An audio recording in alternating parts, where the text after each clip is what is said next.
Tá lindo olhar daqui e ver esse jardim florido aí embaixo. Muito obrigada pela presença de vocês. A gente fica sempre muito feliz de ver a casa cheia. Esta casa que a gente ama tanto, né? E trabalha tanto por ela. O meu tema de hoje é: por que sou espírita? Se ser espírita fosse sinal de perfeição, eu já teria desistido. Mas como a escola da alma, eu continuo matriculada aqui. O espiritismo, e é bem importante nós desmistificarmos algumas ideias, né? O espiritismo não nos faz perfeitos. E também não nos cobra a perfeição. Ao contrário disso. Ele nos ensina, ele nos educa, ele nos oportuniza. Tem uma parte do Evangelho segundo o Espiritismo que diz que reconhece-se o verdadeiro espírita pela sua transformação moral e pelos esforços que emprega para domar suas más inclinações. Então não se fala em perfeição, se fala na transformação moral. Porque quem começa a aprender, a estudar sobre o Espiritismo, vai se transformando aos poucos. E luta para vencer-se a si mesmo, nas suas más tendências, nas suas más inclinações. Enquanto um se contenta com seu horizonte limitado, o outro que aprende alguma coisa de melhor se esforça para desligar-se desse e sempre consegue se tem firme a vontade. Questão 160 do Evangelho segundo o Espiritismo. E é bem isso, gente. A gente ouve muito das pessoas determinadas cobranças, né? É normal. Nós somos muito julgadores com relação aos outros, né? Então eu digo assim, ó, se o Espiritismo esperasse pessoas perfeitas para estarem aqui na frente para dar palestra, não haveriam casas espíritas. Se o Espiritismo esperasse pessoas perfeitas para dar passe, para trabalhar, não existiria trabalhos espíritas. Mas sim, acreditem, quem está num grupo de estudo, vocês que frequentam a casa, né? A gente está sempre em busca desse entendimento, dessa aceitação e dessa melhora íntima. Eu não cheguei pronta. Eu cheguei com dúvidas, medos e dores. E eu acredito, todos vocês que se encontram aqui na noite de hoje, primeira vez que passaram por aquela porta, ou pela porta de qualquer outra casa espírita, vocês também chegaram cheios de dúvidas, cheios de medos, geralmente carregado pelos braços da dor. Raras são as pessoas que chegam no Espiritismo pelo amor. Nós chegamos, na maioria das vezes, carregados pelos braços da dor. E as pessoas costumam sempre achar que a dor é algo muito ruim, que é uma injustiça de Deus. A dor é educativa. A dor nos desperta, a dor nos sacode, a dor nos faz caminhar em busca de algo. As minhas perguntas eram simples. Por que sofremos? Por que a despedida existe? Onde está Deus quando dói? Eu me fiz essas perguntas por muito tempo. Acredito que ao longo de toda a minha infância, a minha adolescência, grande parte da minha juventude, e aos poucos, o Espiritismo, esta doutrina bendita, ela foi acalmando meu coração. clareando as minhas ideias e me fortalecendo na caminhada. O Espiritismo não me deu privilégios, e não me dá até hoje, mas ele me deu sentido para a vida, sentido para as razões de todas as coisas que a gente faz. Ele me deu sentido para ser grata a Deus, a Jesus. Entender não impediu de doer, mas impediu de eu desesperar.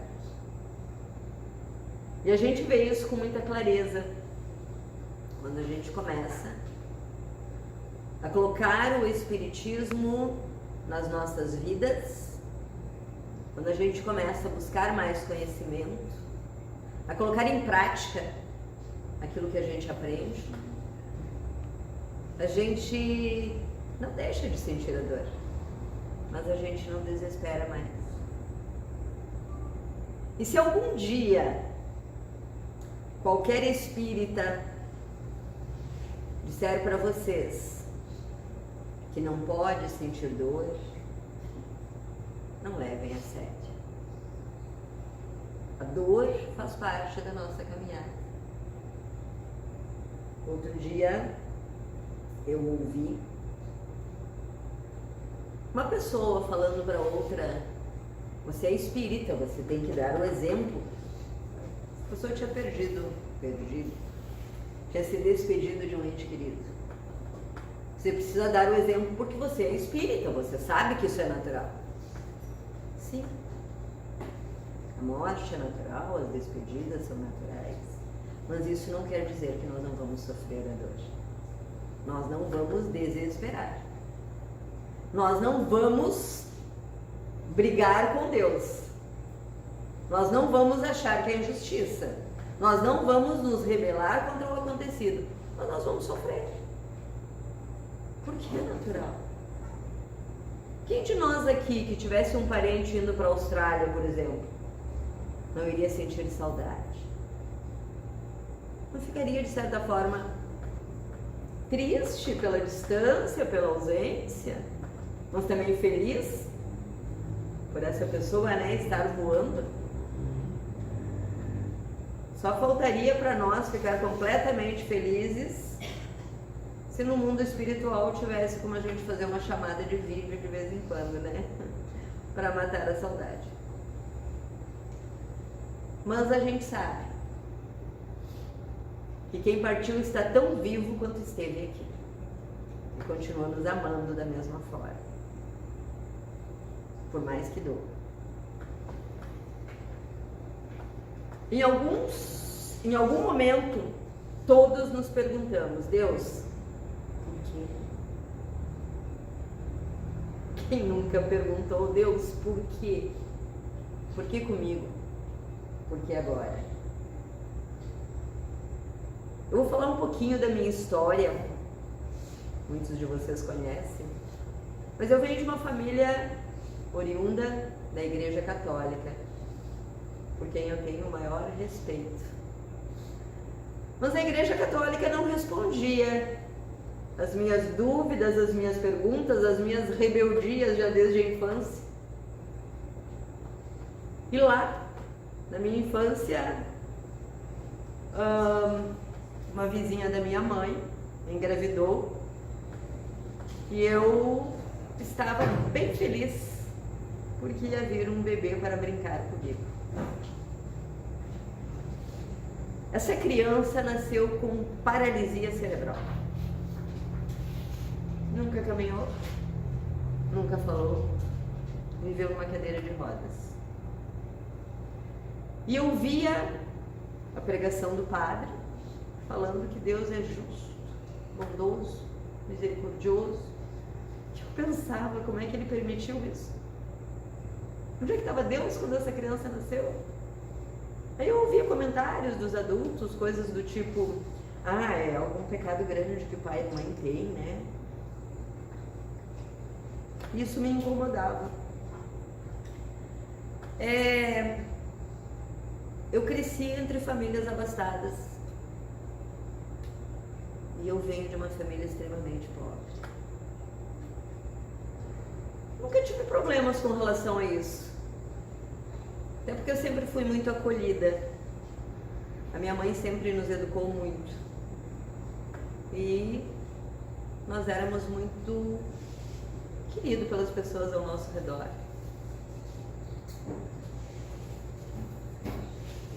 Tive uma infância onde os meus pais brigavam bastante. Questões familiares, né? Casei bem jovem. Tinha 20 anos quando casei. Antes de fazer 22, eu já estava com meu primeiro filho. 7 anos depois do primeiro, nasceu o segundo. Com 35 anos, eu viuvei. De repente, meu marido saiu de casa para trabalhar. Foi vítima de um assalto e não voltou para casa. Uma jovem, hoje eu vejo que com 35 anos eu era extremamente jovem, né? Quando a gente chega nos 60, a gente percebe quanto era jovem com 35. Uma jovem que saiu de uma família de vários irmãos, e a nossa geração, né, saiu do pátrio poder de um pai e passou para um marido, que não é porque morreu, foi um grande companheiro. Inclusive me ensinou a ser forte. Deus faz tudo certo, né? Se ele não tivesse me ensinado a ser forte, eu não teria segurado a peteca de ficar sozinha aos 35 anos com um filho de 14 e um de 7. E eu me encontrei no Espiritismo. E eu passei a não perguntar por quê. Vamos para quê? Para que eu estou passando por isso? O que eu preciso aprender com essas dores?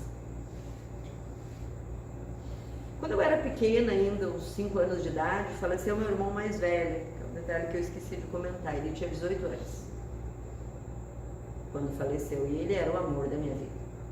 Os extremos, né? O irmão mais velho e a irmãzinha caçula. E ali eu comecei a ver ele. Ele aparecia para mim, eu conversava com ele, ele não me respondia, né? Mas eu conversava. E eu via ele com muita frequência. Só que eu não falava sobre isso. É porque eu tinha medo do que a família ia pensar, né? A gente sabia que isso não era muito bem visto lá naquela época. Mas ele me acompanhou. Me acompanhou até um bom período da minha vida. E um dia ele veio e me disse que não ia mais vir nem em sonhos e nem em aparições. Por que eu estou falando tudo isso para vocês hoje? Para vocês entenderem que todos nós temos uma caminhada de vida. E o Espiritismo nos traz as respostas, o suporte. Ele não nos tira a dor, mas ele nos dá suporte para nós atravessarmos as tempestades das nossas vidas. Às vezes a gente olha para as pessoas e pensa, nossa, né? A pessoa tem uma vida tão tranquila, está sempre sorridente, mas não sabe o que vai na alma e no coração das pessoas. Por isso a necessidade de sermos gentis uns com os outros. A gente nunca sabe o que cada um está passando. Enfim, passei por uma trajetória de cuidar do meu pai e da minha mãe, que ficaram bem velhinhos, usaram fraldas. Passei por um processo de câncer de mama. Sou grata à vida. Esses dias eu disse para o meu atual marido, eu fiquei por um longo tempo sozinha, agora eu estou casada há 12 anos, 13. Esses dias nós estávamos falando sobre a vida e eu disse para ele, se Deus chegasse hoje e me perguntasse, você quer voltar atrás, recomeçar e fazer escolhas diferentes, eu diria que não. Eu passaria por tudo de novo. Tudo. Porque tudo que eu passei moldou a pessoa que eu sou hoje. E eu gosto da pessoa que eu sou hoje. Longe de ser perfeita, mas eu gosto do que eu me tornei. E isso é importante. E o que nós nos tornamos somos a história das nossas vidas. Somos a família que nós tivemos, boa ou ruim, amorosa ou em atritos. Nós somos o resultado do que nós vivemos. Das dores, dos sofrimentos, das alegrias, dos encontros, dos desencontros.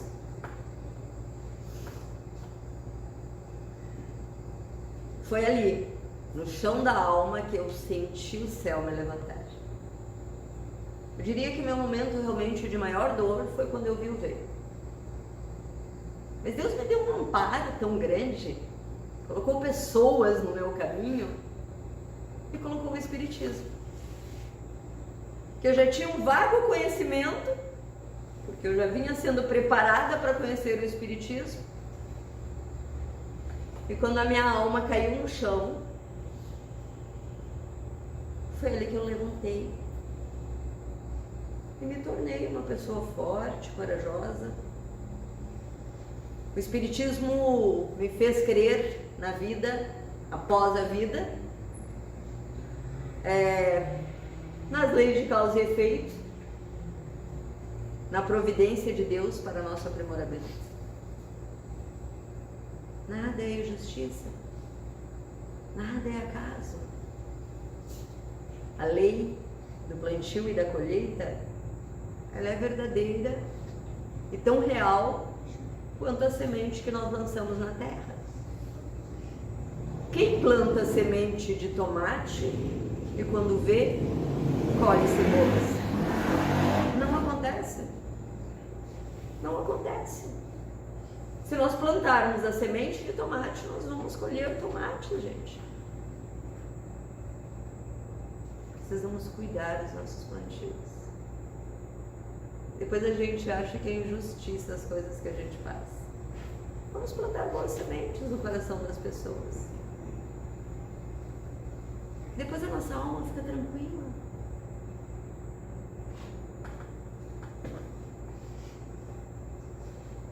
O Espiritismo não me ensinou apenas a chorar, me ensinou a levantar. É isso. O Espiritismo te fortalece para você levantar quando cai. Decidir caminhar em direção aos ensinamentos de Jesus não é garantia de que não vai mais haver dores, que não vai mais haver tropeços. Só que a gente vai caminhar com mais força e quando cair a gente vai levantar. E digo para vocês, a cada queda a gente levanta mais forte, mais fortalecido na fé e na certeza de que a gente nunca, nunca, nunca está sozinho. Nem física, nem espiritualmente. Deus sempre coloca alguém do nosso lado que nos ajuda a atravessar os desertos da nossa vida. E às vezes essa pessoa vem só por aquele período. Porque era o período da necessidade, era o momento. E espiritualmente nós nunca estamos sós. Nunca. Mas precisamos, como dizia Jesus, ter olhos para ver, ouvidos para ouvir e coração para sentir. Vamos nos conectar aos nossos anjos guardiões, vamos confiar, vamos fortalecer a nossa fé. Através das preces, através do frequentar um lugar que faça bem para a nossa alma, das boas leituras. Hoje a gente acha um cabedal enorme de palestras fantásticas, palestras espíritas, palestras de autoajuda.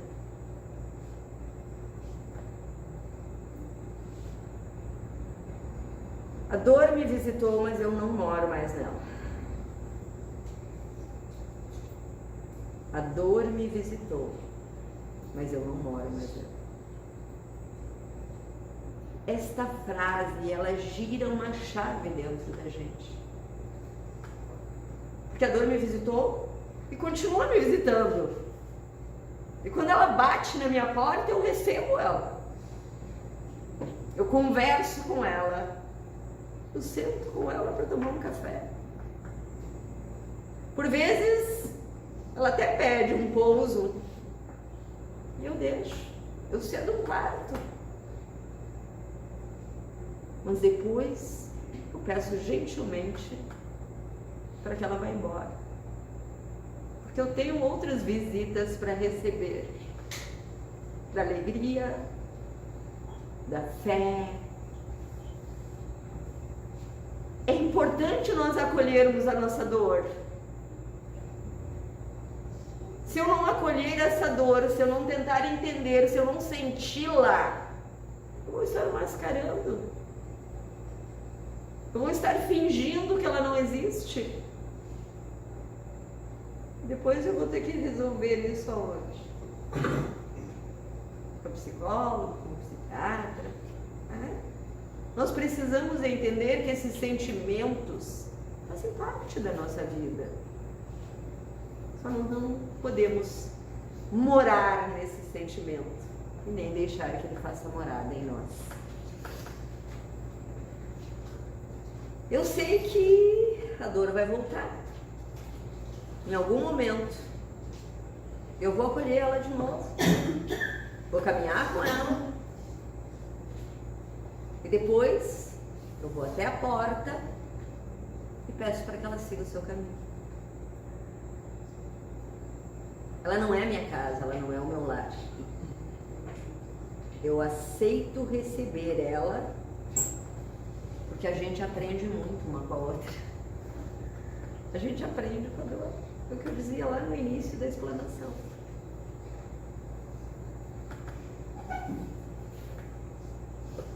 Eu sou espírita porque eu sei que não caminhamos sozinhos, nem física, nem espiritualmente. E a nossa casa é a grande prova disso, né? O nome da nossa casa, Mãos Unidas. Nós somos uma grande família, Mãos Unidas. Corações unidos, mentes unidas. Eu acho difícil quem aporte naquela porta ali que não se sinta acolhida.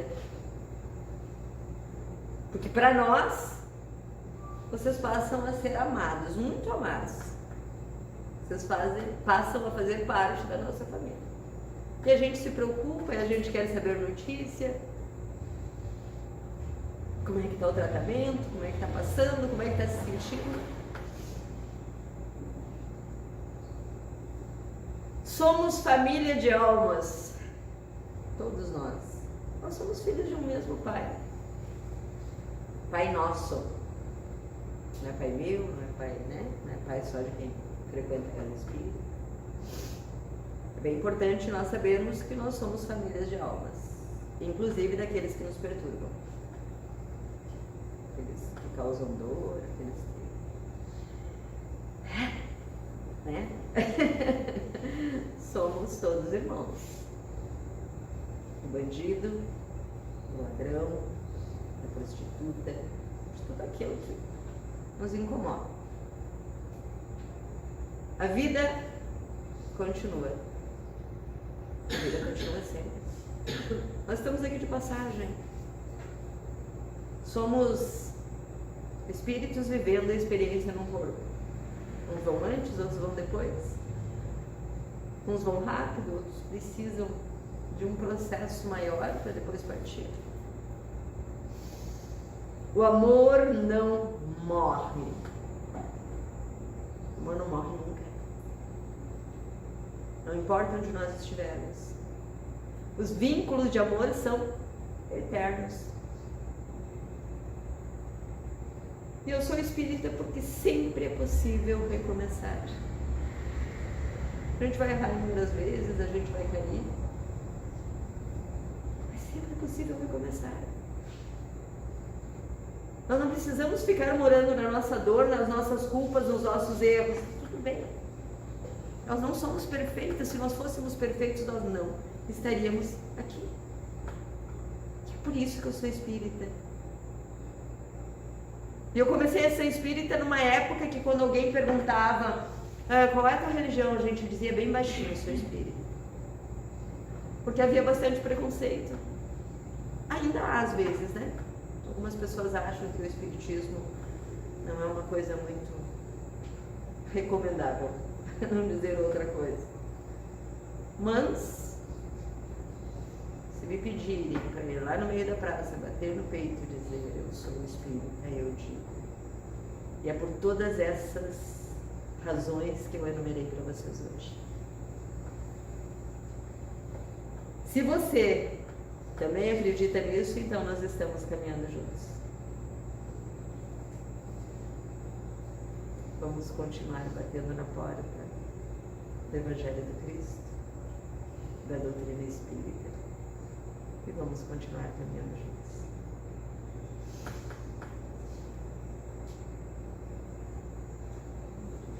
Então, neste momento, eu peço que vocês fechem os seus olhos.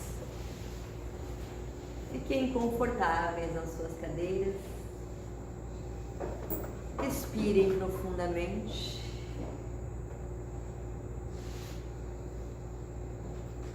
Olhem para dentro dos seus corações e vejam tudo o que já existiu e que ainda há por existir. Há um caminho que já foi percorrido e um caminho a percorrer.